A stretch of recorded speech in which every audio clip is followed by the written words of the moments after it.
before we start, I'm just checking. I think there's 1 or 2 more people coming, and then we'll start in a few minutes. Be starting soon.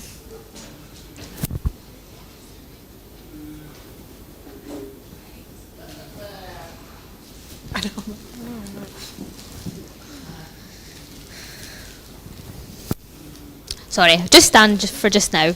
Okay, so welcome. We've got the BSL discussion about Scottish heritage. Oh, sorry, my name is Trudy. I'm sure you all know me anyway. So I've been asked to come here to coordinate and chair this discussion. I think this is a great opportunity for you all to come here and express your views and your thoughts. So I'm going to be chairing the discussion today, so please remember, respect the time, and be conscious of the interpreters. This is going to be live streamed as well, so that means that when the questions come up and you want to respond, you're going to have to come up on stage to give your response, your views, your feelings. Come up onto stage to do that, because we've got people from Historic Environment Scotland and National Museum of Scotland. They're here, so they're really interested to hear your views, and this is a great opportunity for maybe them to come up as well to ask your views for some things. So we've got Lindsay and Sally. They're over there. So anyway, so thinking about why are we here today? What is the discussion for? Thinking about the environment, the history around the place, the heritage. Thinking about access to all of these different places. We've had some events recently like BSL tours with interpreters there.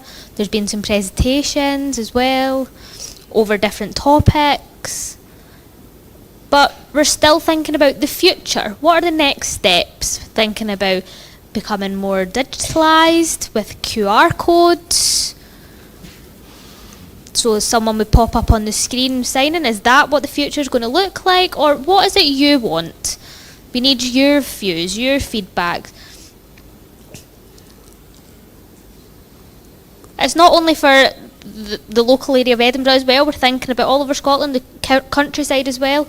And at the end, we do have the QR code, so you can scan that and give your own feedback as well. There is a BSL version as well, and you can either write your responses in English or you can sign your responses as well. So that'll be for later, but first we'll be having the discussion. And some house rules as well.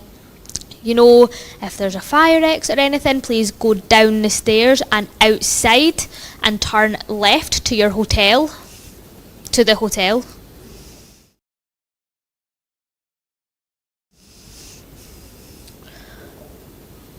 So this is the agenda and who's going to be involved. We've got myself and we've got the 2 interpreters, Megan and Sula. We also have the heritage officer. Where is she? Oh, there she is, up the back. There's Marta, our heritage officer working at Deaf Action. And I've already said who else is involved. And is everybody happy to come up on the stage to give the responses? Okay, next slide, please.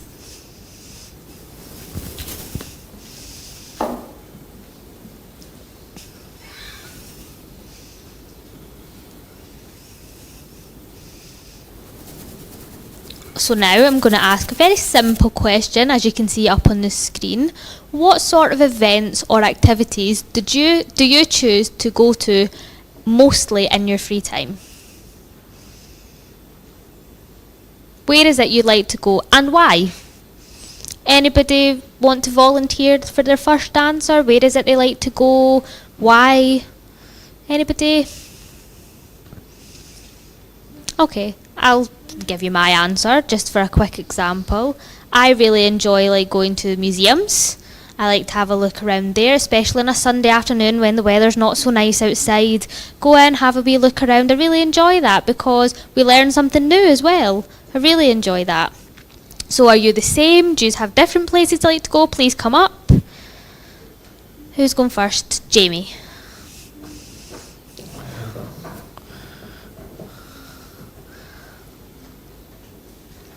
I really enjoy going to arts and crafts workshops. Now that's becoming a lot more popular recently. For example, we've got pottery classes, pottery workshops, painting workshops, all different arts and crafts types of things. I really enjoy that. And one time I saw this really fantastic thing. It was a frame. And the paint has just been thrown over it, so there's paint splatters all over it. But I thought that was fantastic. It was a lovely workshop. So I like to do that in my free time. Great. Anybody else? Up you come.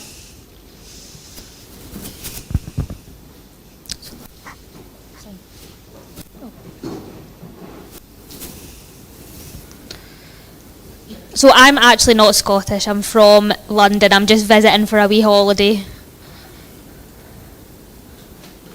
In London, we have plenty of different events that are on offer, like Trudy said, museums, art museums, and also graffiti as well.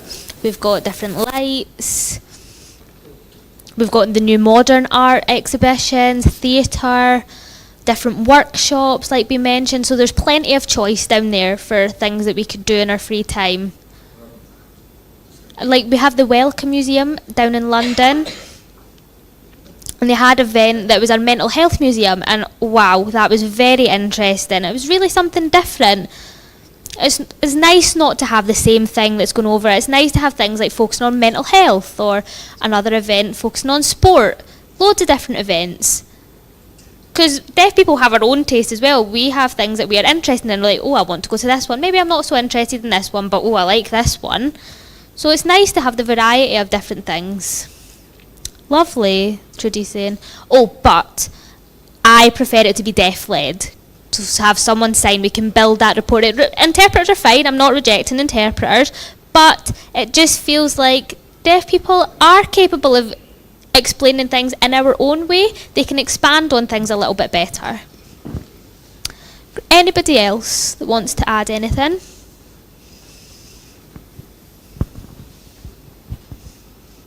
Nobody? Oh, up the back.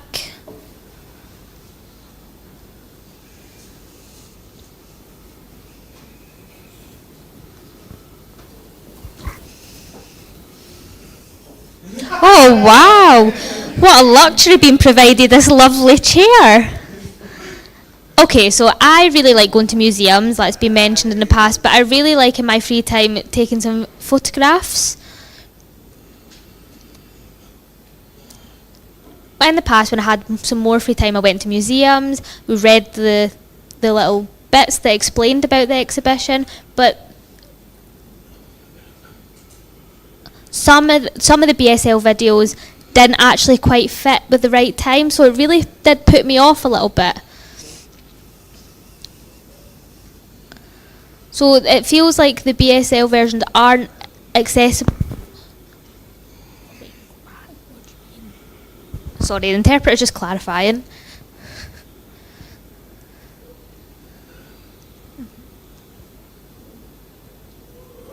So some of the BSL versions only give a limited version of what's been said. I know I can read that there has been more information, but the translation isn't full. It's not giving me the full information, which puts me off a little bit.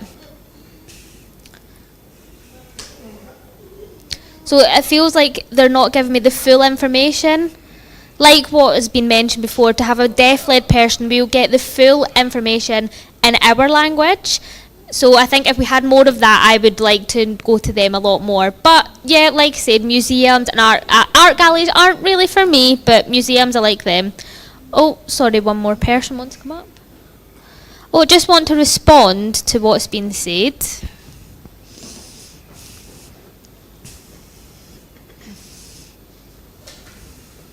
Just waiting for him to sit back down. Yeah, I fully agree with what you're saying with the BSL translations. It is limited.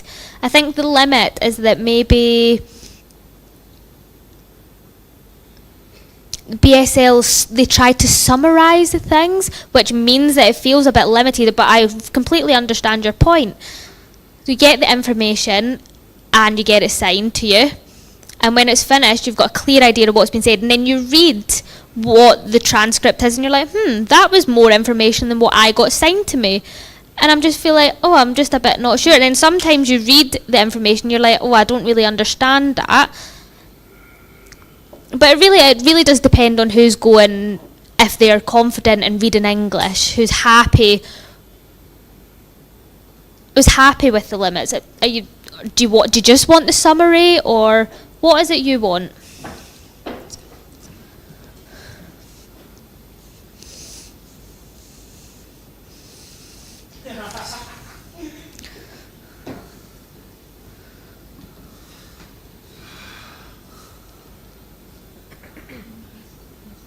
My interest really is, I like going to art galleries, I like going to art courses, different courses, like what's been mentioned, the pottery things. I really love going to the cinema as well, especially foreign films as well. Seeing films from all over the world, that's my thing. I really do enjoy that. That's really accessible to me because we've got the subtitles already there. And I find myself sometimes when I'm seeing the BSL, I take it all in, that's great, and if there's subtitles there, it really just goes straight to my heart. I fully understand it when there's subtitles there. And when I'm going to tours, I don't expect to get the full information. I just expect to get a flavour. So it makes me feel more interested, and then I'm able to go and read up more about it. So I don't go expecting to get the full information in BSL, but I just want a bit of a flavour. It's a nice event to socialise with other deaf people as well. So we're all there together, all learning together, and then when I want the full information, I can read about it later. But I think a lot of it's about socialising and also getting the information and seeing the exciting, interesting displays. Great, thank you, Trudy's saying. So we'll be all ready for the next question. There we go. Who's up on this? Perfect, thank you. So the next question is, do you often visit heritage sites or museums? If yes, can you explain why? And if not, why don't you? Is anybody happy to give their response to this? Oh, so all a bit shy, don't want to answer.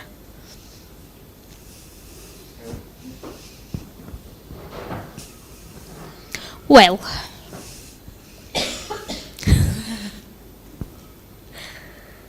I don't really go to museums or heritage sites, and I don't really know why. Well, there's nothing that attracts me, really. History isn't really my forte, it's not my area of passion, but I know if I do go, I'd like to see the posters, but we need more from the posters that makes me feel like, wow, I want to go and see more, not just a poster being like, oh right, okay, that's fine, cool, whatever. Right, but what is it that makes you feel like, oh wow, I do want to go? Good question, Trudy, wow. Oh, I don't know, actually. Well, you've got time to think about it. Yep, I will, and I'll come back up. Is there anybody else? It doesn't have to be focused on Scotland. Any feedback is very useful for us. Please do feel free to give us it. Oh, the stairs are way over there.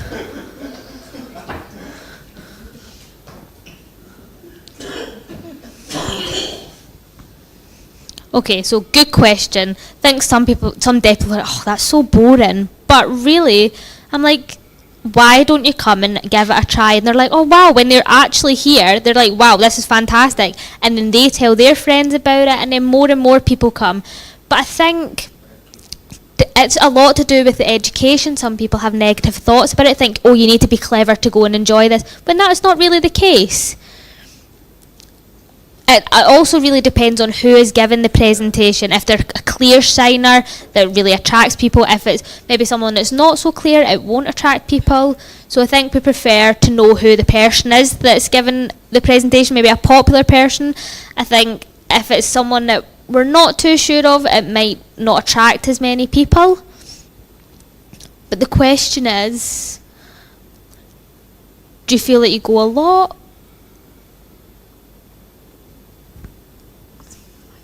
If it's something I like, I will go. But if I don't know the person, I feel not as attracted to it. It really, for me, depends on who is leading it, who the guide is. That's the most important thing for me. Great, thank you, Trudy Sen. Barbara, and then the next person.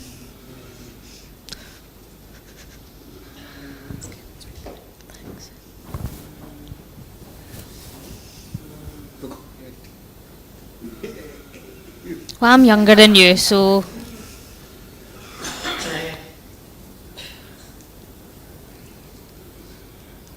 I'm really lucky to live in Edinburgh. It's a beautiful city with lots of things to do. And like a lot of people that live in Edinburgh, they really do take it for granted that what's here, or they're busy shopping, they're walking the dogs, or doing whatever, 101 other things that need to be done. But I sometimes find myself, most of the time really, when I'm away on holiday, that's when I visit heritage sites. That's when I visit museums. When I'm away on holiday, I look up at the place. I've got the time there because I'm there for a different reason. I've got a different mindset when I'm away on holiday. I'm prepared to look into things, the local information, the historical sites there. Whereas when I'm in Edinburgh, I need someone to kind of like punch me in the face a little bit, wake me up and say, you've got this here right on your doorstep.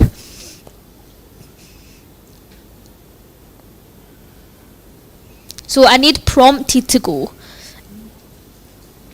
I'm not one of those people that go often, but when I'm on holiday, I feel like that's when I visit the heritage sites more often. And normally there's no BSL there, and that's okay. I've got good access to English, and I love it. I love it when I go. Sometimes there's somebody there that's aware of deaf awareness, so they try and gesture, and it's great. But that's my perspective.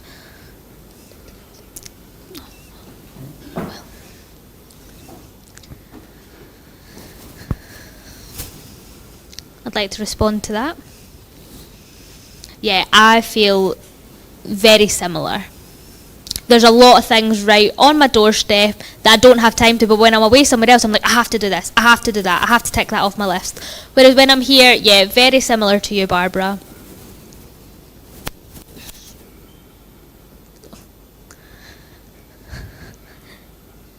Yeah, so if friends are visiting to Edinburgh as well, they're like, oh, we need to go and see this, like, come and see this. But when it's just myself, I'm like, oh, nah.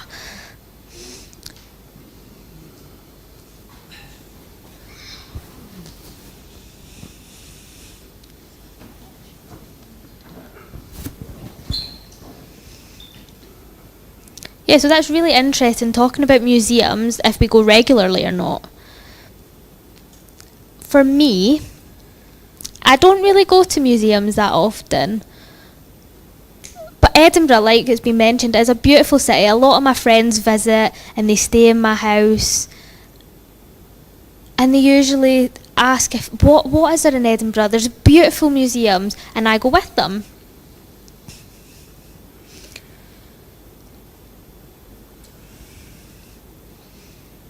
And loads of people really want to go see Edinburgh Castle. That's a very popular attraction here. And they have the poster saying that interpreters are advertised. But we ask who's leading it. We normally pay privately. And they say when there's an interpreter there that's actually deaf-led. So if the poster is there saying that it's deaf-led, we would definitely be there and we'd get in touch with all of our friends. I think there's 3 guides that do the tour, so I think most museums do have the guides there. That's a really important point, thanks. Any more? Oh, Jamie, okay. Yeah, I want to follow up with what you've just said there.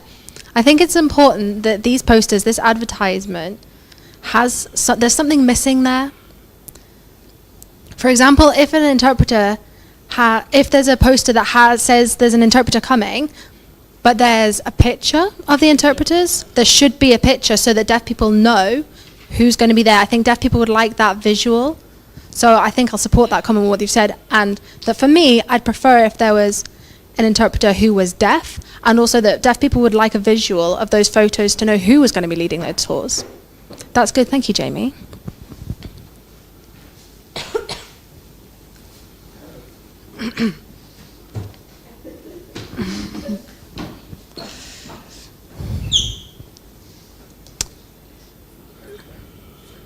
You know Hampton Court, from King Henry VIII? They have their own deaf interpreter. But on the website, if I want to go, I have to let them know that I'm going so that they can provide the tour. I have to book it. But it's good. Like you've said, that you can't just turn up. If I want to go, I have to let them know that I'm coming so that they can provide that tour. But it's good. It's a good service. It's very helpful. And secondly, in South Korea,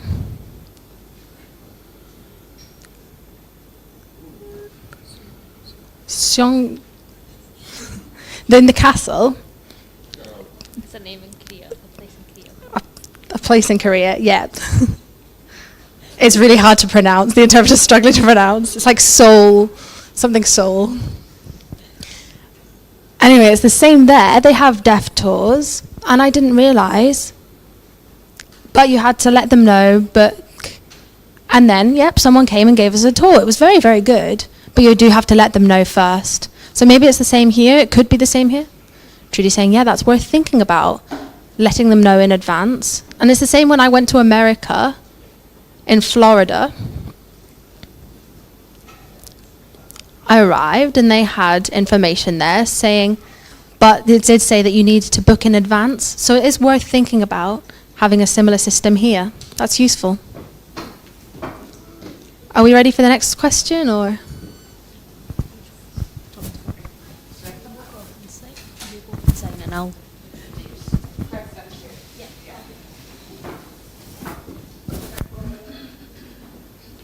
Hi everyone, I'm Sally from Historic Environment Scotland. Just to say that the current arrangement at Edinburgh Castle is that if you let us know in advance, then we'd normally be able to arrange a deaf guide of the castle. If a deaf guide isn't available, we'll hire an interpreter, but we would always go for a deaf guide tour first, if we can do that. And yeah, you can let us know at any time. If you know that you've got friends visiting in a couple of weeks, then we can try and organise something. The longer we have in advance, the better. If you just want to walk up to the castle and go without sort of arranging anything first, there is a digital bit on the website that has lots of films of John Hay signing his tour of the castle. So that's there all the time. But if you want a deaf guide on the day, then you can always arrange that in advance with us. Great, wow. Thank you. Thank you very much for that. Next question.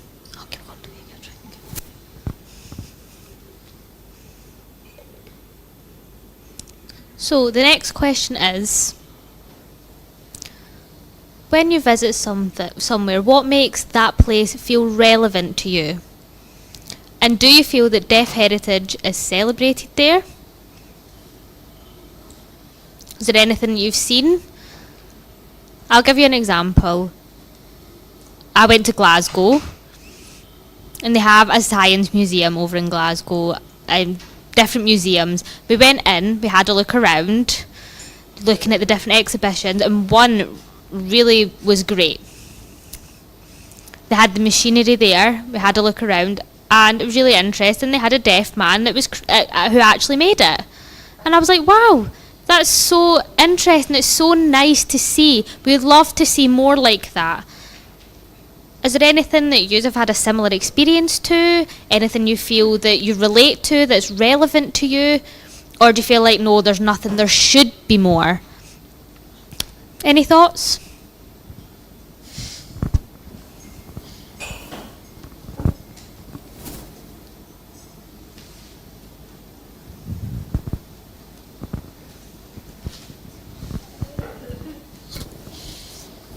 Yeah.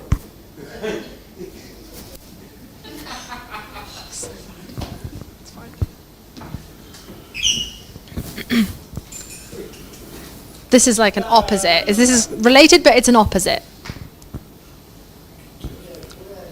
So I went to the Scottish Museum. It's beautiful. It's really big. And I was looking at all the different things about, Alexander Graham Bell.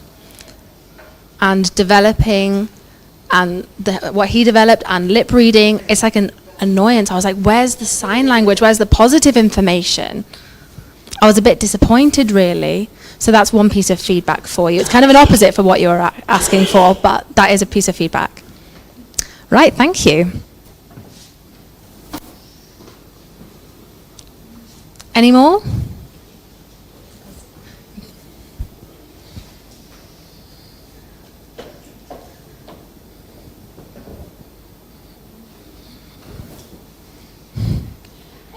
I just want to say thank you so much for that feedback. That's the museum I work at, and just recently I was like really looking into trying to bring out more of those stories. And I've just finished my level 3, so I'm not signing something we did. But I love learning about the deaf heritage, and actually watched a documentary in BSL that brought on the Alexander Graham Bell story, and I was like, what does our museum say? So I'm really looking at those stories, I'm talking to curators about those stories, and we're really hoping to bring them out more, and importantly include deaf people in that. So I work with Babs quite a lot, and we'd be talking about bringing out those deaf stories and the best way to do them, and share them with people. So thank you. Yeah. Thank you for that. Thank you. Yes, I was thinking about this. Why not go? I think you're absolutely right. Like what you said about that opposing thought, but it's relevant. I feel, why not? There's just nothing like that. Maybe it could be possible. I mean, there's not really much history linked to deaf people in places like that. In that timeline, there is history there. We have deaf history. We've got that history, but it's never mentioned. And deaf people in those timelines were working, but there is oppression there. There's a history of oppression. Like, for example, NASA.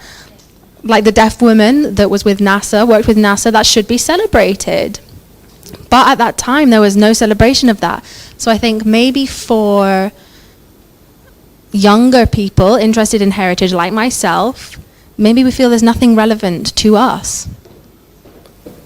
Great, thank you. That's a good point, Jamie.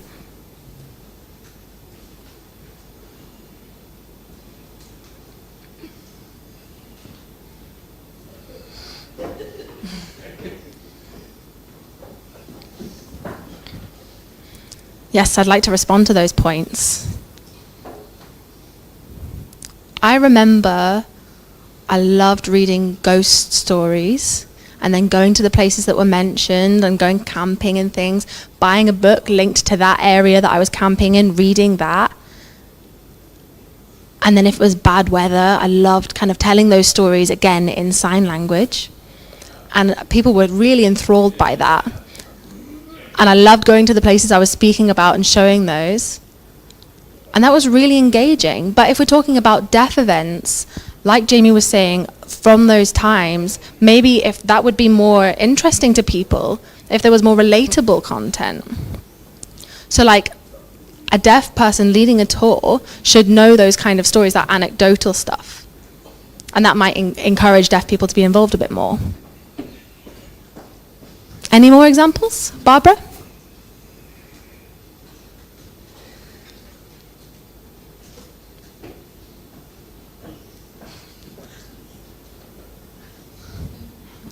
I really just wanted to add something.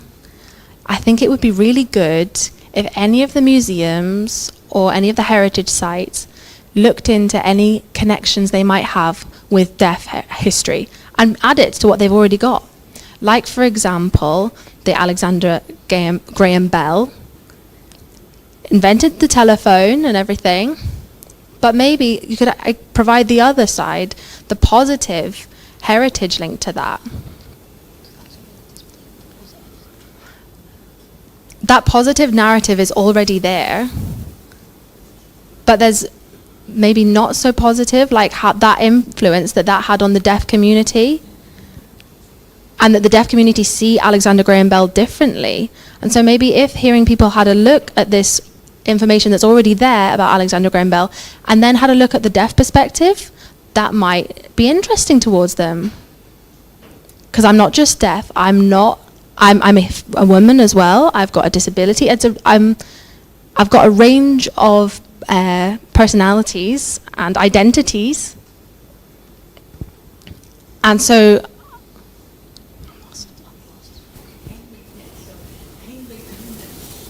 Henry Dundas, the statue of Henry Dundas, he's praised. Everyone praises him.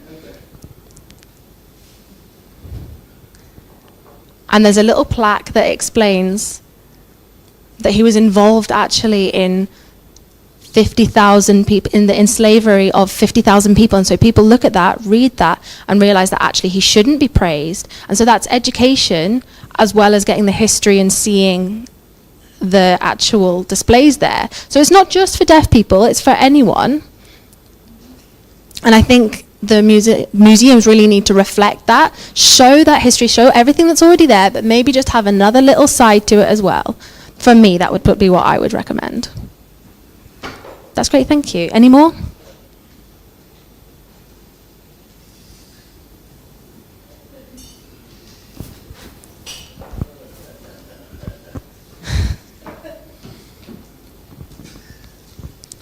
I've got an example to respond to that point. In North Yorkshire, there's one deaf carver. He's very well known. He makes a lot of furniture. Not Thomas, no. Dutton Martin. So that's who I'm talking about. Anyway, he's a carver, very well-known carver. And back at that time, he would make furniture with letters, adding in letters and talking about them. And it's very interesting to see. And then maybe a few months later, found out that he was actually deaf. I realized later, after I'd seen the work, I didn't know that the artist himself was deaf, couldn't speak. If I'd known, I would have kissed those letters, looked after it properly, really learned something from that. But I only found out about it later. And lucky I know that now.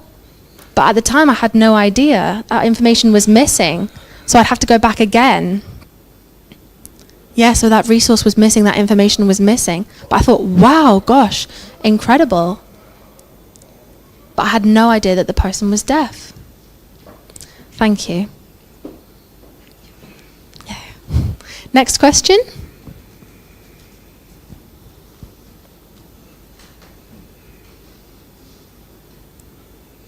So this is moving on a little bit. This is a bit different. When you go for days out, do you tend to go with deaf friends and family? Or do you go on your own? Or do you go with a mixture of deaf and hearing people? I'd like to know your experiences. What are your lived experiences of this? Okay.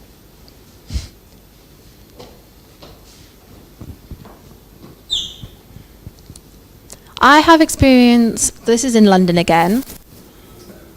If there's like a special event like an art gallery and it's only there temporarily, maybe for 10 days, I'll often go and everyone there will be hearing. I'll be the only deaf person.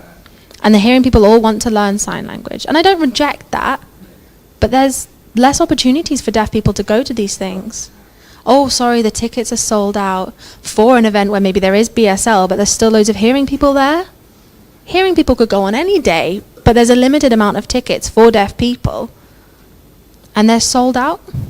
I feel like they really should be deaf only. I'm not trying to reject hearing people at all. You're absolutely welcome, but often I feel like tickets are sold out and there's still more hearing people at events that is for deaf people. Yeah, that's a good point. Thank you for that.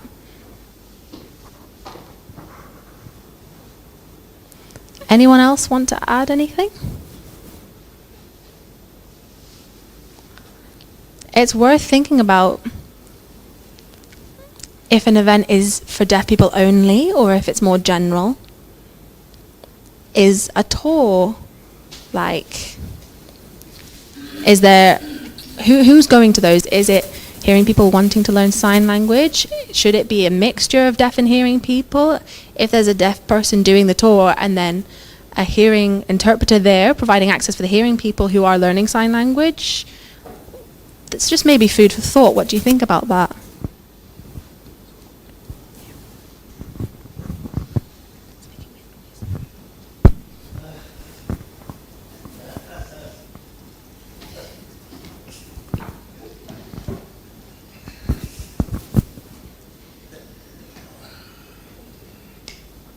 So firstly, I go with a group of my friends that we all have the same mindset. We all are BSL users, we're all deaf. But often when I go to places with hearing people,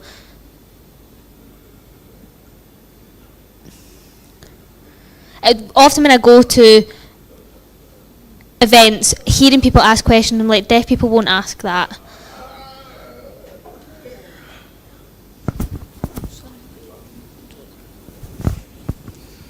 So if it's a mixed event with hearing people with an interpreter there and the person's giving the presentation, people are asking loads of different questions. Some of the questions that hearing people ask, I'm like, deaf people would never say that, deaf people wouldn't ask that. So it means that we've missed some things. Like, oh no, I never thought about that. Oh, that's actually really valuable. So, because if it's all deaf people that go, we kind of have the same mindset. We know what we're going to ask. But hearing people ask things, I'm like, oh wow, I'd never thought about that. Never had a thought about that before. So sometimes I like going to things that are mixed with hearing people as well. We get to see different mindsets, different perspectives on things. But other times I do like to go when it's a deaf-led with deaf groups as well.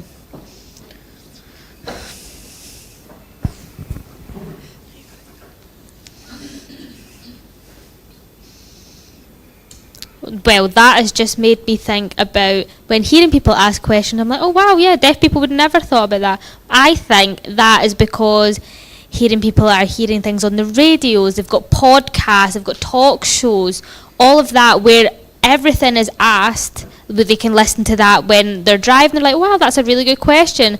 Deaf people don't have that. They don't know how to ask the question. They don't have the format to see how other people are asking the questions. So this question really depends on who I'm with. If I'm going with my family, if they don't want to go, I'm happy to go myself. I went to Rome myself recently. I went round the museums and I really enjoyed it. I loved it, in fact. And it really made me, there was one thing I really want to share, is I went to Rome and there was a beautiful room full of different paintings and artwork. And it was like I was talking to myself. I was like, wow, I was like making videos, filming myself, just signing away. I'm like, what I thought of this one? This was a fab picture. And it really helped me, it motivated myself to carry on, to keep going.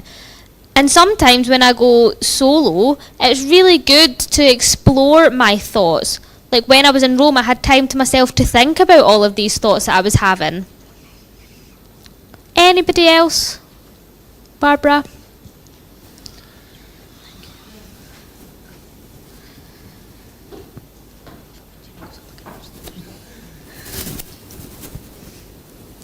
For me, usually when I go on holiday it's with deaf friends. Sometimes with my family, but that's quite rare. So normally I go with my deaf friends, and they're all pretty similar to me. And talking about tours, if they're hearing people involved, I don't mind it. If you're brave enough to come into the deaf community, I applaud them. They want to learn sign language, good for them. I think deaf people need to be quicker to book their tickets. I think that's the world nowadays. I don't think there should be more. No, there's interpreters, we use interpreters, I don't mind, that's fine. I really believe the option should be widened. It'd be great if we had only BSL, yeah, it'd be good, but at the same time it's self-limiting. So I prefer to have an open group. For me, that's just my perspective. I don't mind it if it's a mixture of deaf and hearing people. So yeah, that's my perspective.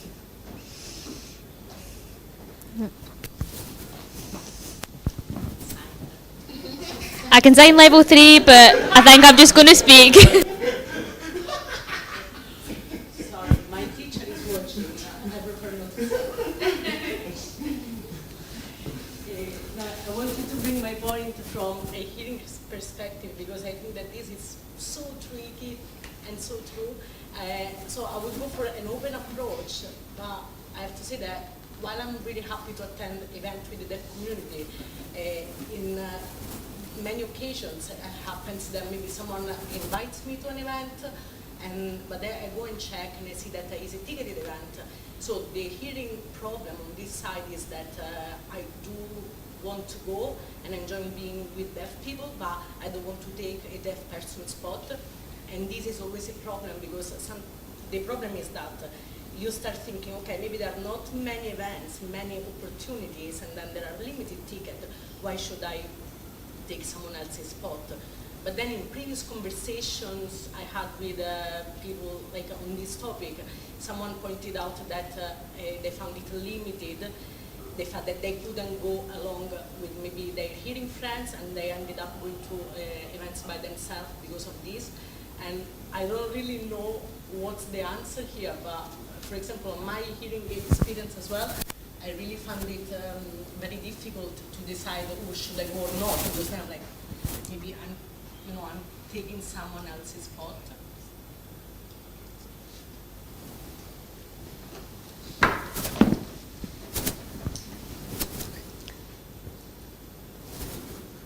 Yeah, that's really interesting to see all the varied response. Some people are happy to be mixed, some people prefer it BSL only. So it's really nice. I think that's really important.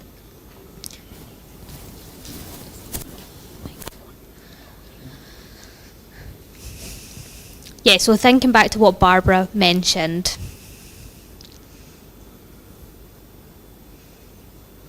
For thinking about sign language tours, that should be normal. We should be able to book tours, and if people happen to be deaf with a hearing audience, with an interpreter there, that should be normal. Not just deaf individual has to follow the hearing led tour. No, if it was the other way about with a deaf led tour, that should be able to be booked as well. It's just another language, but they have an interpreter there. So it maybe would make hearing people think, oh wow, but they'd be more friendlier. So I think that should become normal. It's not just for one or the other. We should have mixed groups, I think. Great, thank you, Jamie. Well, like I said, I don't go to museums, so I'm just trying to fill in the gaps.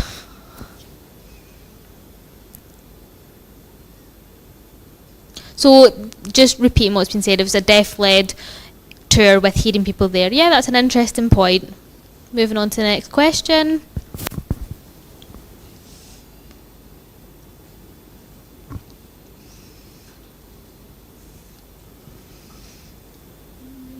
Okay, so, well, we've already discussed this. Yeah, we've already discussed about this, but I think we'll carry on with the same discussion anyway. So would you prefer to attend visits with just a deaf guide there, or do you think it would be helpful to have an interpreter there as well? Should we have that there? What do you think? And the second question on this slide is, so that means that when you do go to an event with a deaf guide, would you go to an event that was led by a deaf guide, but that had elements led by hearing people with an interpreter? What's your thoughts on this? Anybody? Jamie, do you want to come up? I think maybe my point isn't relevant. It's maybe a bit off topic. Ah, come up. You can come up anyway. Yeah, like it's already been said, we've already discussed this question anyway.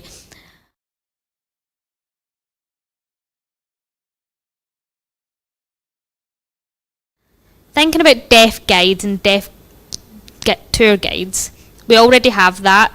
Do we have the international guides as well? Yeah, for example, here Deaf Action has a group of deaf heritage guides, and they can do tours in ASL or international sign as well. Okay, great.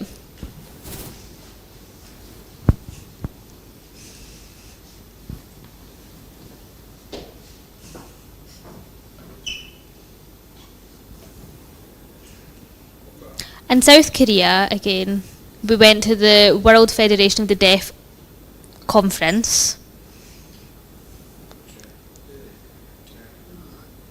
In a place in an island in Korea. That's where the conference was. And they had a museum there. We went in, had a look around, and there was a QR code there. And I was so shocked.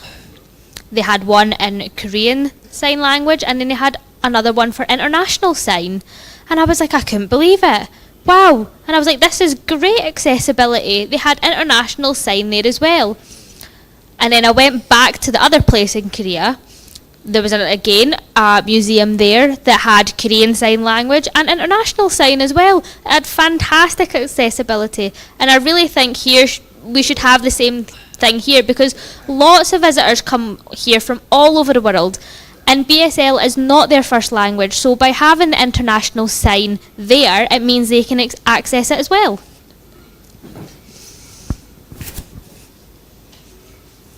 Any more thoughts, comments to this question? And here, but it's really worth letting you know that in the National Galleries, we have the QR code there. And recently, for the new exhibition, we have the BSL translation that I was talking about.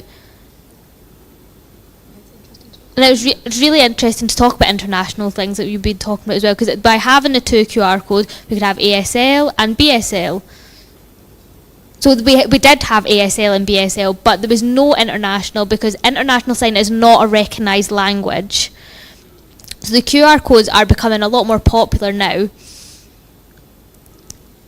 Different places have them. And we have the BSL Scotland Act as well, which is focusing on accessibility, trying to improve accessibility.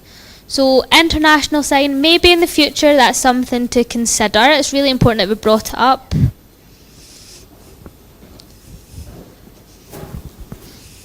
Yeah, completely agree with what you've said today. International sign is not a recognised language, but it's a language to us. Because when COVID came about and lockdown happened, everybody changed to international sign. So when I'm looking on videos on social media and things, we're all talking to each other, but we haven't actually met. We're using Zoom, Microsoft Teams, we're all chatting through different methods, and that was in 2020.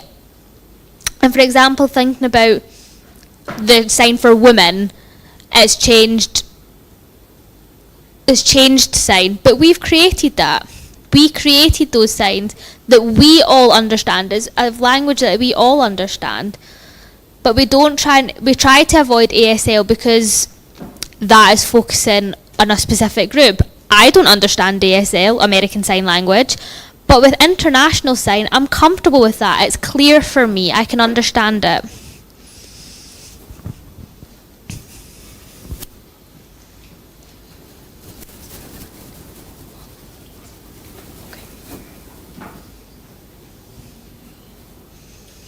Yes, I agree with what Jamie said. International sign is easy to follow, but recently, I'm sure some of you were there actually, Deaf History Scotland had their conference, and the last speaker was using international sign. Well, was it really international sign? It was more gestures, and all the audience were like, "Oh my god, wow, it was lovely." Rather than focusing on another country, they used, that's what international sign is for. We've got all those different languages that come together as one. ASL isn't. ASL is an actual language, whereas international sign takes parts from every language to come to create a universal one. So I think it's 5 o'clock now. I think maybe it's time now for a 5-10 minute break, because the interpreters have been working really hard for an hour. So I think maybe be nice to have a wee break. Help yourself to some tea and coffee. We've got the bar open as well. So maybe be back at 5 past. Is that okay? Great. Thanks everyone.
I had the flashing lights to inform everyone.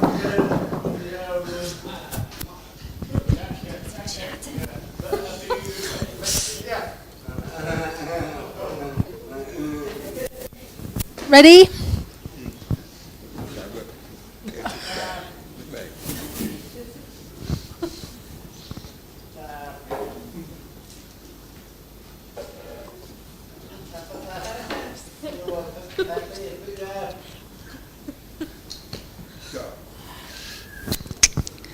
Okay, are we ready to start again? Now we're going to move on to talk about what you would like to see more at BSL events.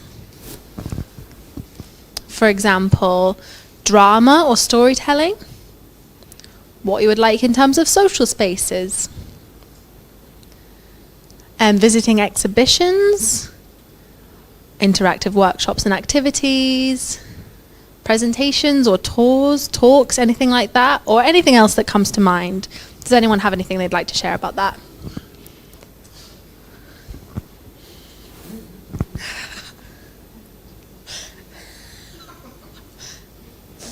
Did you want to say something, Jamie? Come on. Come on, too late, up you come. Come on.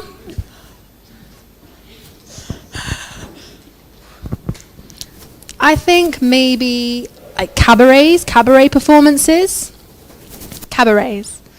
Okay, right. Like variety performances. Yeah, sorry, I got you wrong there. Cabaret performances. Because it's got like talk, like flirting, teasing, lots of jokes. I love the fashion. I love the banter involved. Like stand-up comedy as well. It's so popular at the moment. It's fantastic. And yes, Gavin is fantastic. But like, I'll say it again, like deaf tours, deaf guides, signing, it should all be normal. It should be a normal job. Same with stand-up comedy. There should be the access for deaf people or for more deaf comedians, but I would love to see cabarets.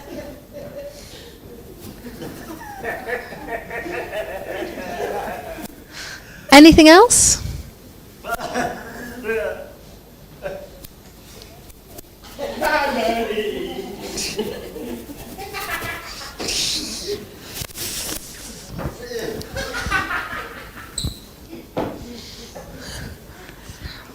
I like a variety of events, but again, it depends on the person providing that, depends on their signing. Because I remember, again, in Hampton Court, the deaf guide was very serious, very monotone, and it was quite mundane. It wasn't enjoyable. It was like flat, it was dead, it wasn't interesting, there was no humour there, and I think that's a problem. So I like these things, but it really is dependent on who's delivering them. If it's good, if it's clear, if the information is there, what their signing is like, it's all part of the experience. It's the same with hearing presenters. If the tone is interesting, it's the same thing for deaf people. If the presenter is good, it'll be an enjoyable experience. Same for, like you've said, Jamie, about like cabaret or storytelling. It really just depends on who's delivering that. Yeah, so I see it's interesting. It's dependent on who's delivering it. So you have to think about where these people are. Maybe if you enjoy, are there plenty of comedians out there? There's maybe a limited number of storytellers. Maybe some people think someone is good, but maybe there's not options there. There's not enough variety. Myself, I remember here, like a while ago now, I worked in mental health, and there was a conference here in Edinburgh, and there was a deaf service user who refused to present. They didn't want the attention. So I thought, right, I'll sit opposite you. You won't have to look at the audience like this, like we're sat now. It'll just be like a conversation. And it became beautiful signing. It really, really just became this beautiful conversation. The conference hall went completely silent. as this person completely opened up and told me about their experiences. It became a lot more personal, and it really, really impacted everyone in the audience. And that was much better than just me standing up and signing my experience. Deaf people weren't interested in that. Deaf people maybe would say, oh, I'm not confident enough to do that, I'm too shy to do that, get up and present. They'll just absolutely put that off. But if we put it the other way around and turn it into a conversation where it can be an interactive experience, there's eye contact involved, it can be more interactive, that's maybe preferable for deaf people. Not this high level, you have to stand up, be skilled, be incredibly intelligent, stand up on a stage. Those people are hard to find. But those people who do exist in those professions is the same faces, the same people again and again and again. So I think maybe that's the best way. Right, thank you. Anyone else want to comment on that, respond to that, or have your own experiences or ideas?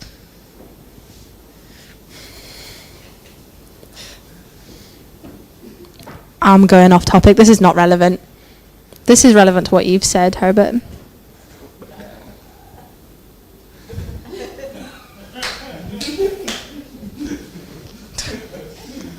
Sorry, my name is Herbert.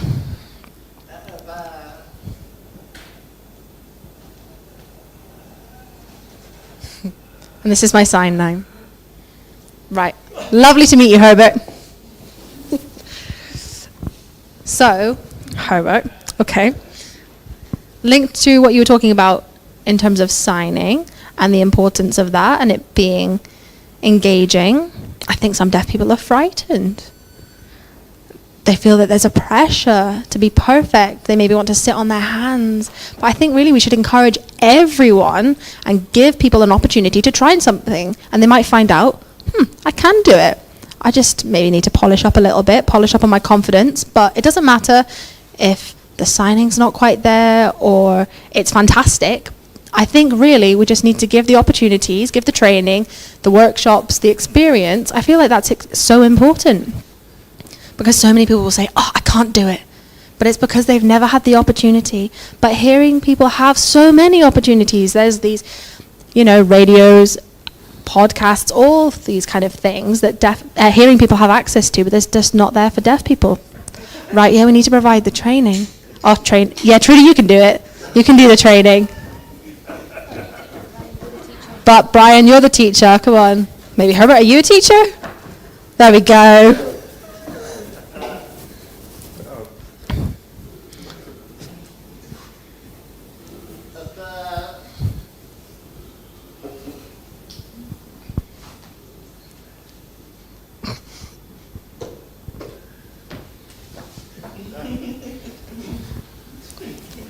I'm just thinking, so you're talking about BSL events, just generally, or is that linked to heritage and museums and things? Oh, well, it can be both. It can be both.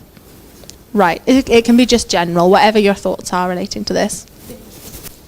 Right, well, I think, for me, ever since I had my cochlear implant, I've become really interested in music. So I think to add to this, karaoke, signed songs. So I love everything there, but I would like to add music to that.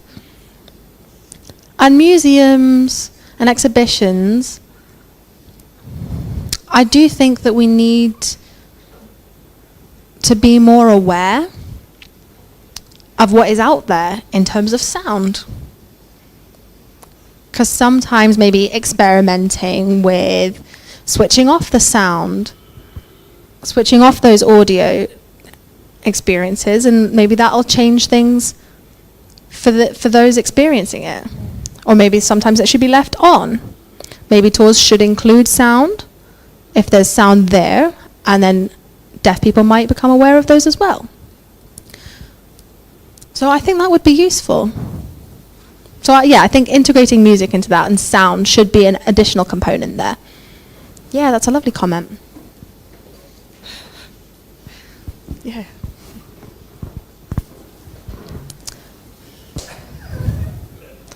For BSL events, I think I remember with you, Barbara, a film, some points linked to film that you watched or something. A book club is English based, but a film club could be more accessible. Everyone commits to watch the same film, and then we meet and discuss that film. Because it's visual. It's not based on a knowledge of English, and I think a lot of people would be interested in that. Yeah, that's a great thing to add, but we've tried to set up a film house in the past, but it did close down. It was once a month, and people would come and watch a film on a Sunday afternoon, and then afterwards chat about it. What did you think? What were your feelings about it? So we tried to set it up, but it did shut down. So we've tried that, and I do like that idea.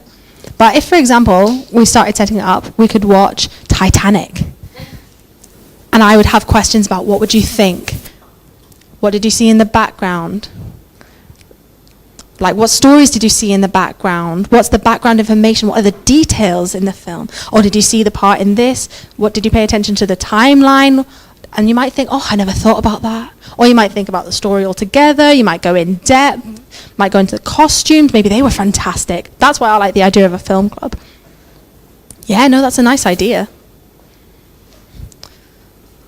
Just for everyone here's information, there is a book club in Edinburgh.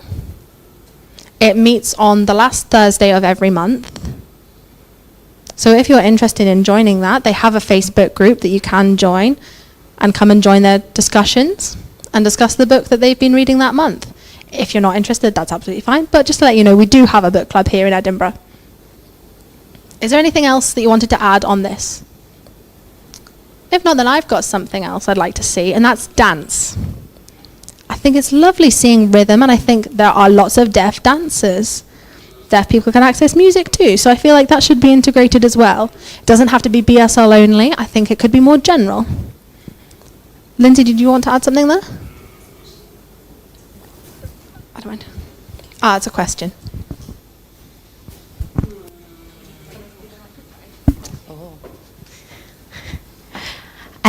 Yeah, it was just really something that you said, Jamie, I've been waiting this whole time to ask, but I think this is a good question to ask it, is that at the museum we do run a lot of creative workshops. And I'm really trying to look across our whole programme of where we can make it more accessible. And quite often I'm told, like, go run a BSL tour, that's what you should do. And actually, maybe it's looking at what we do across the whole programme and offering interpretation to things. So if we were running creative workshops, for example, recently there was a fashion illustration one to go alongside our kind of fashion exhibition. If we put on BSL interpretation for that, would that be something of interest? Or would you rather we did run something a little bit separate that was a deaf creative leading something?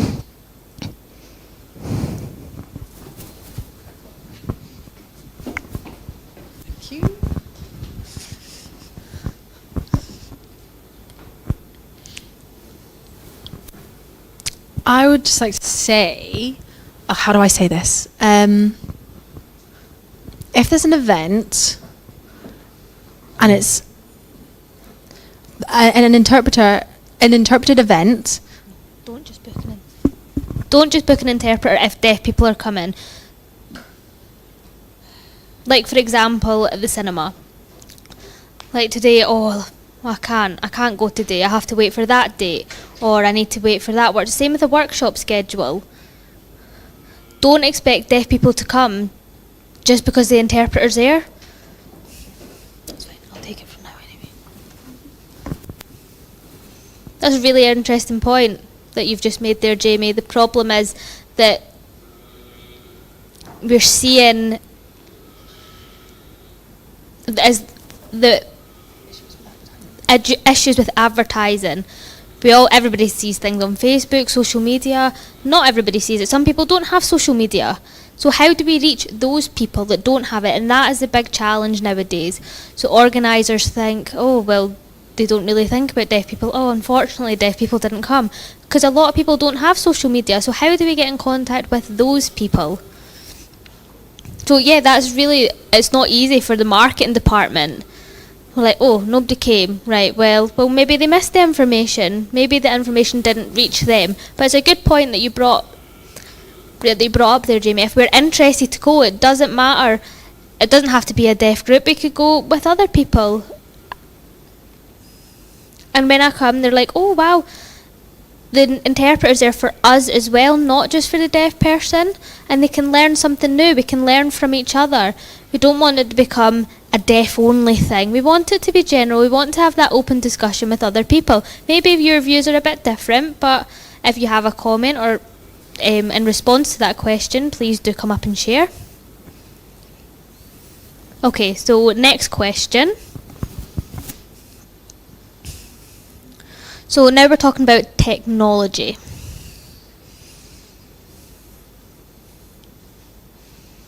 What do you feel is more important? Having in-person events with a person signing there, face-to-face, or having the digital resources in BSL, you know, through a QR code and things. We have different apps. Depending on where the place is, they have their own technology. Smartify or Bloomberg. That's for the art exhibitions. We've got them in the museum that you can scan the QR code and have the BSL translation pop up. Or would you rather have a person there face to face signing away there? And are you comfortable accessing these digital resources, or do you feel a bit hesitant using the technology? And would you use your own phone to do this? Were you happy to download these apps? What's your thoughts on this? Brian, up you come. Thanks.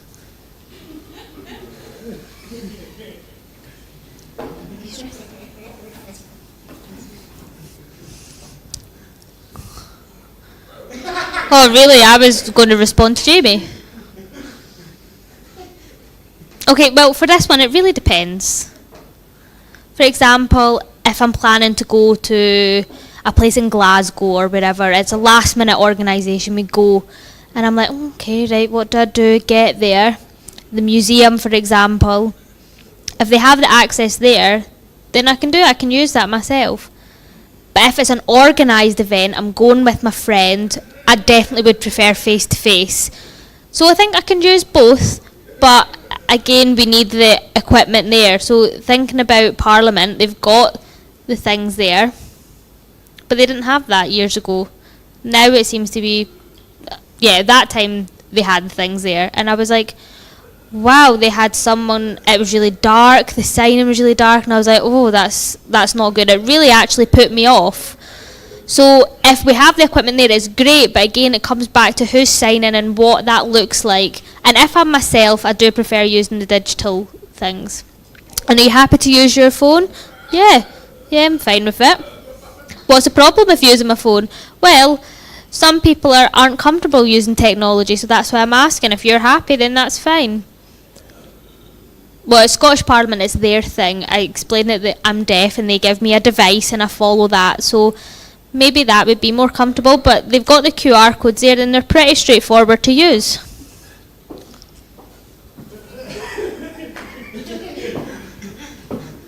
Any more comments on this? I think both.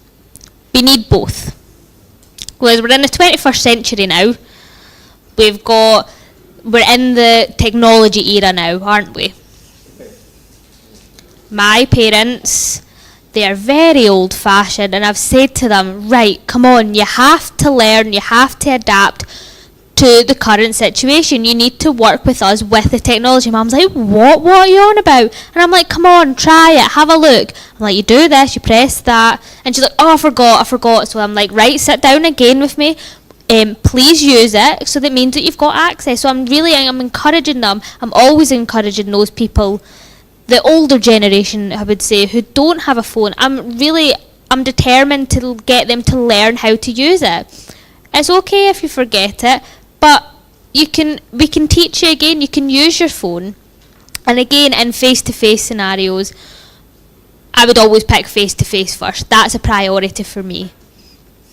because on a screen it's a 2D language compared to 3D, which BSL actually is. And for who's recording videos, it has to be a deaf person there that makes sure everything is checked, finalised before the videos are released. So digital resources in BSL seems like the quicker way, because for example, if it's a last minute deaf person came and we're like, oh, we can't find an interpreter, then go, here we go, here's a digital resource. But we don't want that to become the priority. We don't want that to overtake the face-to-face things. I think face-to-face are the priority. Perfect. Thanks, Jamie. Herbert?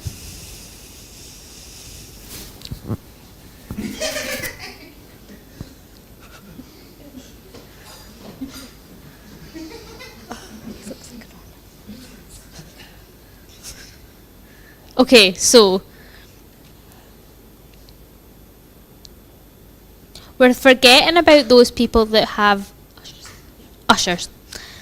They won't be able to see the digital resources. They're not going to be able to see that. So we need to think of those people. Maybe we're all lucky here, none of us have that, but we need to think of those who had, wait a minute, Jamie, I'm still going on. The second thing, deaf people have language limitations. Some people don't understand fast BSL. They can't understand the English. A lot of deaf people experience this. They have language limitations. So digital resources wouldn't be the best thing. Some people look at things, they don't understand it goes right over their head. So I work with people in mental health, and there's been a deaf person there that's been signing away, and I'm like, oh, you need to pause there a minute, and then I expand it, I slow it down, and then they get it. And again, the deaf guide does a chunk, then I stop it, I break it down. So it really does depend. So you need to think of the people who have different levels of BSL, different levels of communication needs.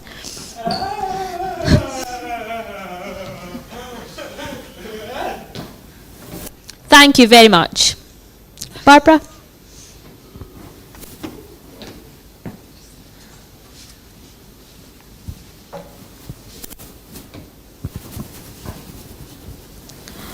Well, thank you so much for bringing that very important point up. A lot of the members in our community have language limitations, like you've just said. They normally experience things where they're not getting the full information. And I want to share with you all that recently I was away on holiday to Germany. No. Oh, Turkey, sorry. Away to Turkey. Sorry, that was the way I was signing, sorry. Turkey, away to Turkey. So away to Turkey.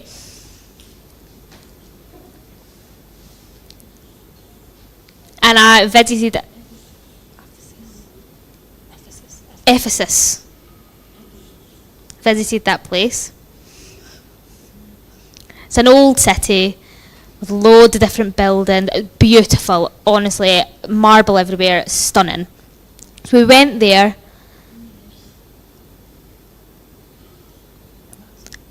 And they had an immersive experience there in the museum. So we went in, and we were standing in the middle of it, and it was all around us. We had all the sensations, and it was brilliant. There was nothing there, but it felt like there was. We had all the lights, and there was loads of people. Not real people, but they were all signing.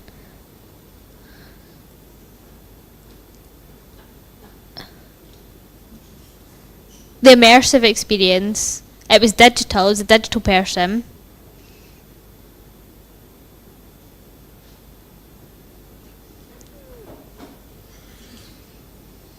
And they were signing, and it was great. We were all moving around, we got all the sensations. And then another part, like the Romans came on, and loads of these different groups of people came on, and it felt like they were running round us.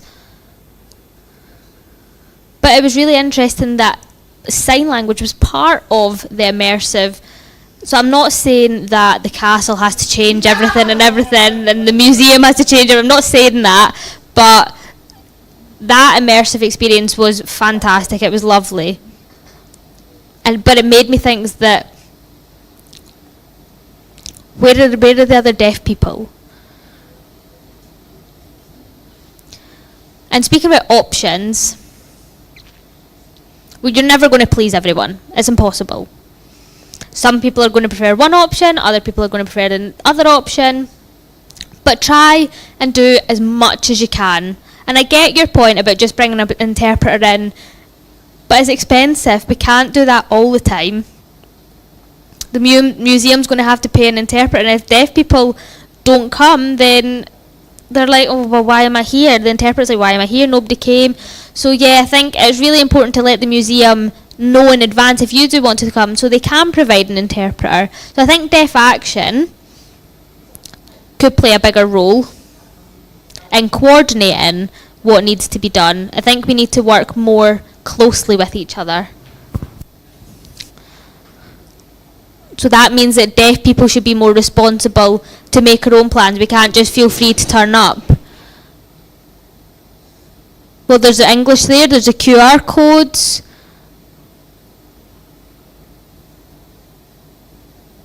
If you want an interpreter face to face, then you'll need to book that. Satisfied with your response?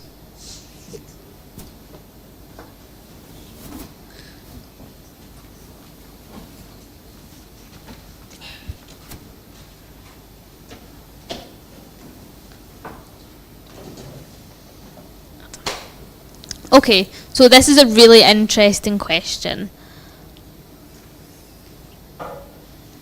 Thinking about 5 years in the future. Thinking about Sign AI, developing that. I think in 5 years' time, I think that's going to be the norm. Sign AI is going to be so widespread that people will just sign the QR codes and that'll pop up. If it's good or bad, I don't know, but deaf people will have access. And I hope that history organisations like yourself don't focus purely on that. Please do think about face-to-face interpreters as well. So if deaf people do book, then face-to-face interpreters is preferred. And if they don't book, well, then they do have the QR code. Well, I mean a guide, sorry, not an interpreter, but a guide. Well, thank you very much, Trudy Sane. It's very useful.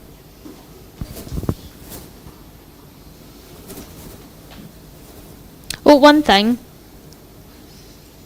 I think it's really worth thinking about the future of artificial intelligence, AI. Thinking about how that will impact our future. It's like his comment, but we do still want to keep the guides there, because we need them for communication, and also to feel like the members of the community want to come and socialise as well. Maybe go for a coffee before or after, have that chat, have that sense of community. So Marta, do you want to come up?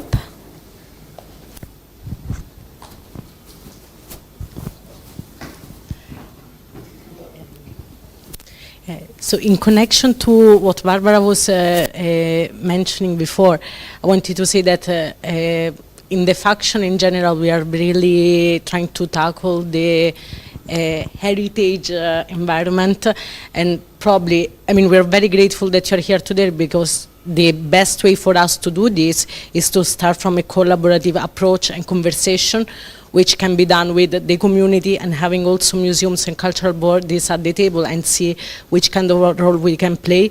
Because as some of you mentioned, there are very good examples, around and out there, but sometimes there is something, happening, and it's very easy to have, there is not, resources are few, or maybe interpreters or BSL guides are not, there are not many BSL guides there. So maybe Deaf Action could actually try to promote this collaborative approach, and hopefully find a place where we can facilitate this interaction among the community, the professional deaf people available, and the heritage sector. So this is part of what we are hoping to do and to achieve.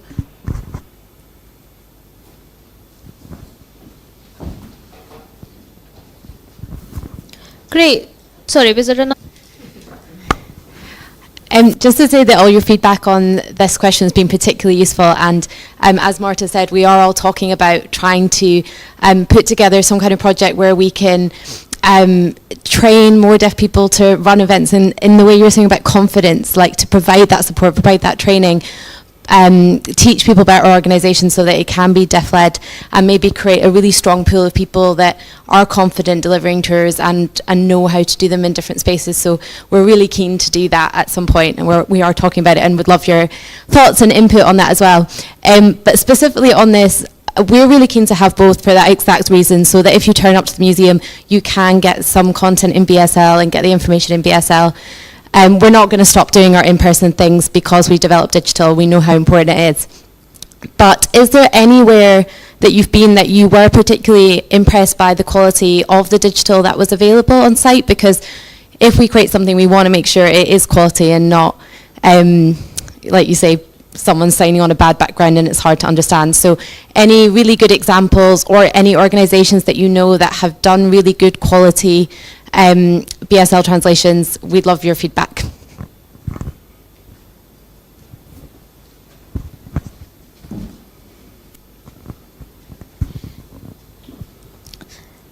Any comments linked to that question?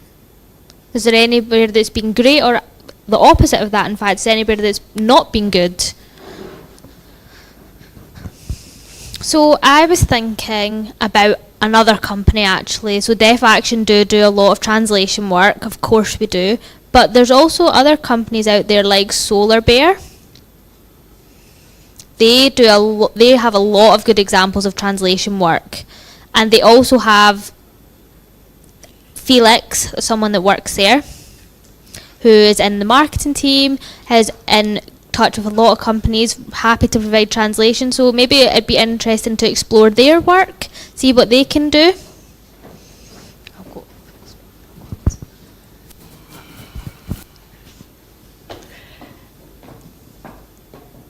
And since you mentioned theatre company, I was thinking of the festival, for example.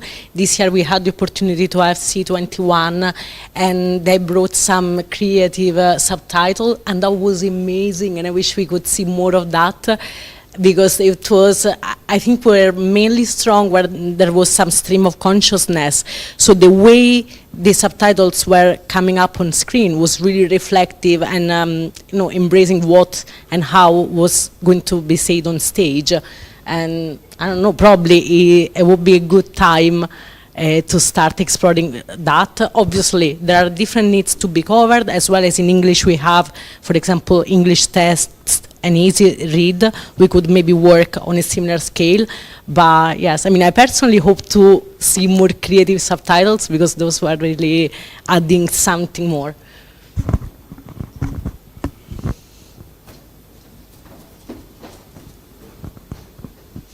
I think it's time for the next question now.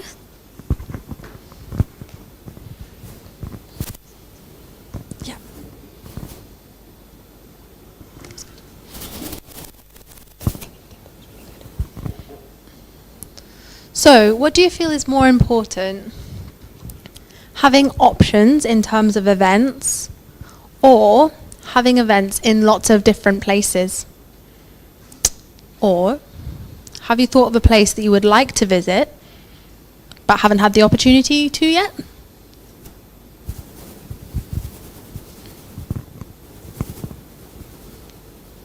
Any thoughts on this? Or an example? I've got an example I could give.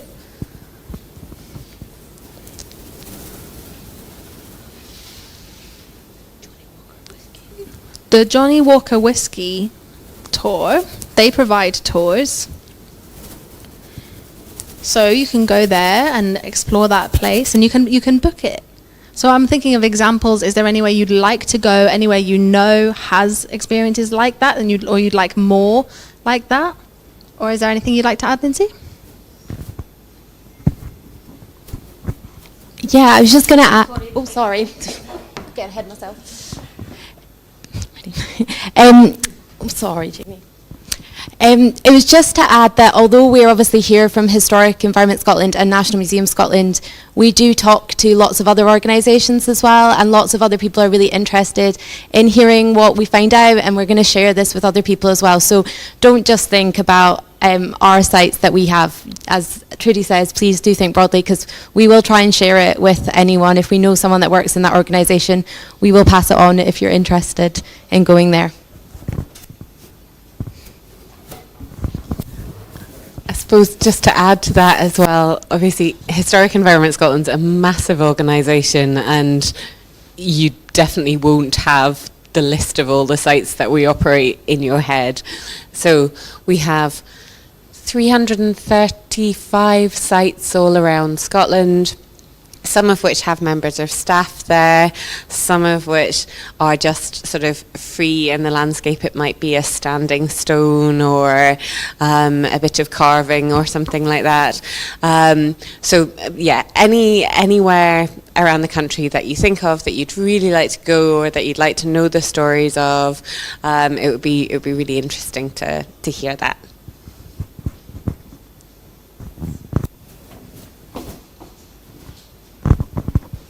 Any thoughts, any places that people want to go to? If you need some time to think, that's okay. We can move on to the next question. I think that's the last question.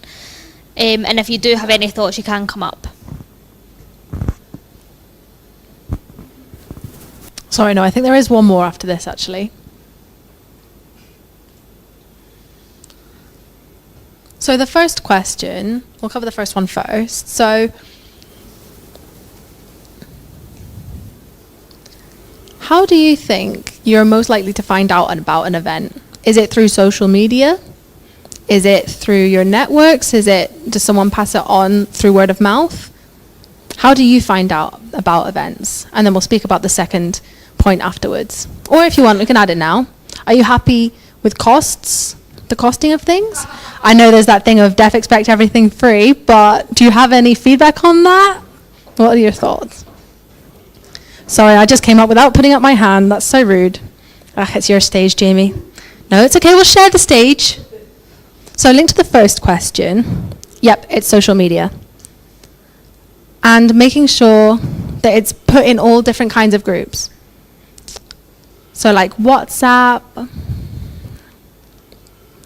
Like I've got 10 different WhatsApp groups, and I don't even talk to all of them. I'm just in them because of that sharing of information.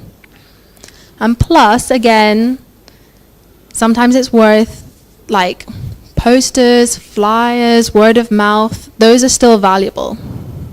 So it means the community are completely engaged, and there's lots of different opportunities to get access to those pieces of information. And are you happy to pay? Yes. Yeah. Okay. Anyone want to add anything to that?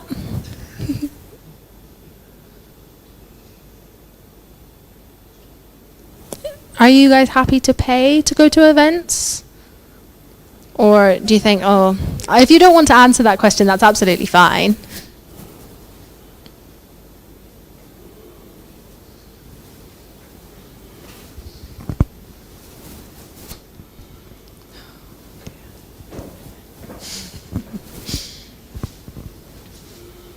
Myself, I don't feel comfortable speaking about that thing about everyone def expect everything free, but sometimes it's a little bit true. It's not spoken about really. Really, if it's just a reasonable price, I'll accept that. I know that it's impossible for everything to be free. I know that sometimes there's funding that can cover the price of something, but yes, I think you're right there. I think that because we live in Britain, we're lucky that a lot of events are free. In Europe and America, most things are, you do have to pay for it. So I think we're very privileged to be living here in Britain. But right, I think it's dependent on price, as you say.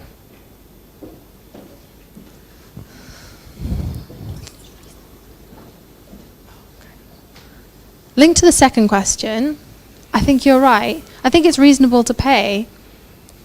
And of course, we're lucky to live here in Britain, and that a lot of things are free to enter. But of course, if you're setting up a project, you're having to pay an interpreter, people are employed to work at these places, you're going to have to pay to access them. If there's an event that is public with no interpreter, that should be free. Like, for example, when I went to Rome, all of the sightseeing, all of the museum, everything was free entry. Got in for free because there was access. Or couldn't access anything. So in Rome, I got to access everything for free. All of the sites in Rome, I was able to access them for free because I'm deaf. I was shocked by that. So yeah, Britain, that does happen sometimes, but also sometimes it is reasonable to pay. Thank you for that, Jamie. Any more questions linked to this? Responses, thoughts? For myself, if I go to a gallery, I'm happy to pay because I know that it'll be worth it. I'm supporting a gallery, a charity. It's not a business usually, it's charity based. It's based on donations. They run on donations, so my donation will help them continue. Sally, did you want to add anything to that?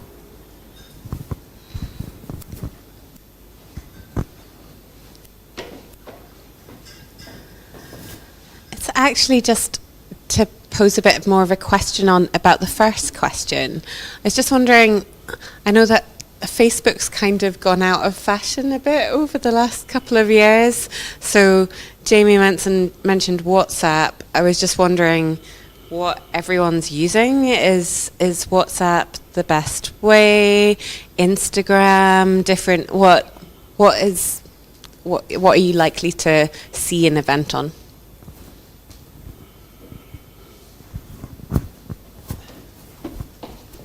Good question.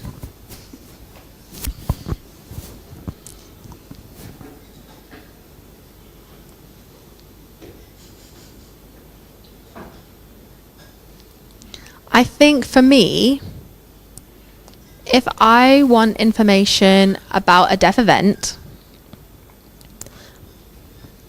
I would look at deaf pages. So on deaf social media, deaf networks. I wouldn't go and look at like the museum website for a deaf information. The fact that they have, like, the castle has a poster about interpreters, that's incredible. I applaud that. That's an extra. But for me, if I want to know more information about deaf events, I go to deaf pages. So, linked to deaf action, like the deaf centres, I really think that we need more, like, for example, like Herbert said, going to the museum before you came here. Was there anything about deaf events there? No, because you'd expect the deaf information to be information about deaf events to be here. So you came here, and then you get visual information about deaf events here, and what events are on. What information did you get from coming to Deaf Action? There was nothing. You need to go and ask the museum. You need to go and ask. There's no posters available here, so maybe deaf centres like this should have more information about it here. So I think for the question for deaf events, to answer the question, I find them on deaf pages. I don't expect organisations to know everything about the deaf community, so I do expect deaf centres, like Deaf Action, to be in touch with organisations like that and promote it that way. That's how I think about it. Any other comments? I'm just thinking about time. We're going to have to stop at 6 o'clock, so is there anybody else? That's fine, I'll keep going.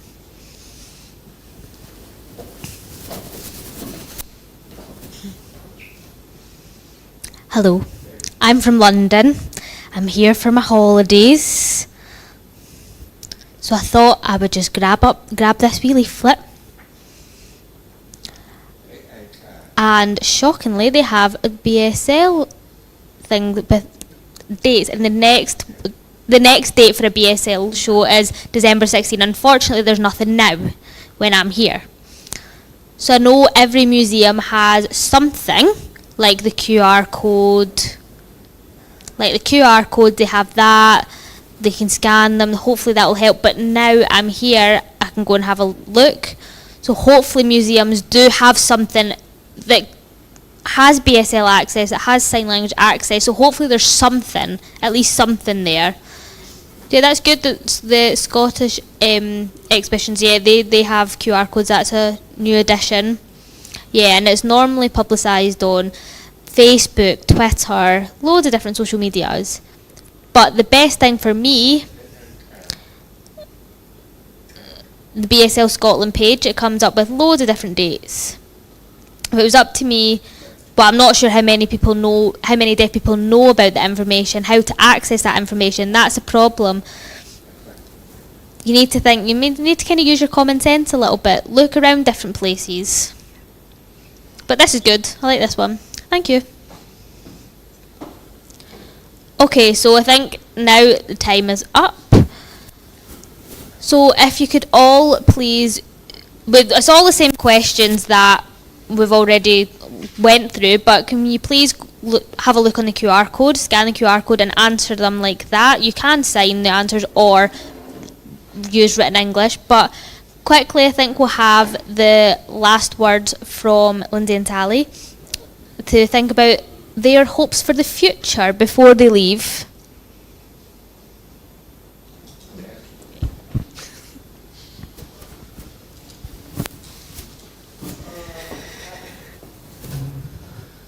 Thank you so much, everyone, for all of your thoughts and experiences on that and for sharing that with us. It's been so useful, and I really hope that it will guide the new and exciting things we want to do over the next few years. I think, having deaf-led tours has been a really good start, and of course we want to keep that and we will never drop doing them, but there's so much more that we want to do as well, and we want to make sure that it's always increasing all the time and that there's more choice for people, and yeah, your views will really guide how we try and do that. Yeah, really just repeating what Sally said, but just thank you so much for all of your thoughts and ideas. It's given us loads to go away and think about. And one thing which I think is so positive is that we are working a lot more closely together and with Deaf Action, and being able to hear, to get your views is the most powerful thing. So I just always want to say, if you leave and you think of something else, or if you have other feedback that you've maybe not felt comfortable saying to us now, please do contact us. You can contact us through Marta, or we're happy to share our details directly as well. Please do just contact us, and we would love to kind of respond, or always just get in touch. Even if you have an idea for something you'd like us to do, we do always try and do it if we can. So just that we just want to say we've got a really open door, and we'd love to find out your thoughts as much as possible. So it's not just this and that's it. It's constant conversation. You can come and let us know anytime.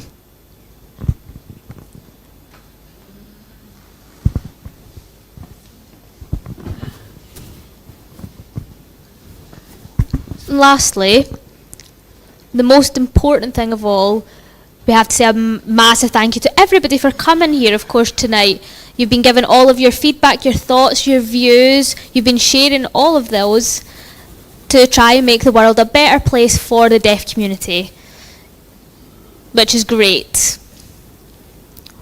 Be nice to be able to go out and see all these fun, exciting things without feeling that we've got those barriers. So thank you for coming, thank you for your time. Hope you get home safely, and please feel free to approach any of us if you want to. If you have any questions or thoughts. Unfortunately, this event does stop at 6, but please feel free to come up and chat to us. Thanks, everyone.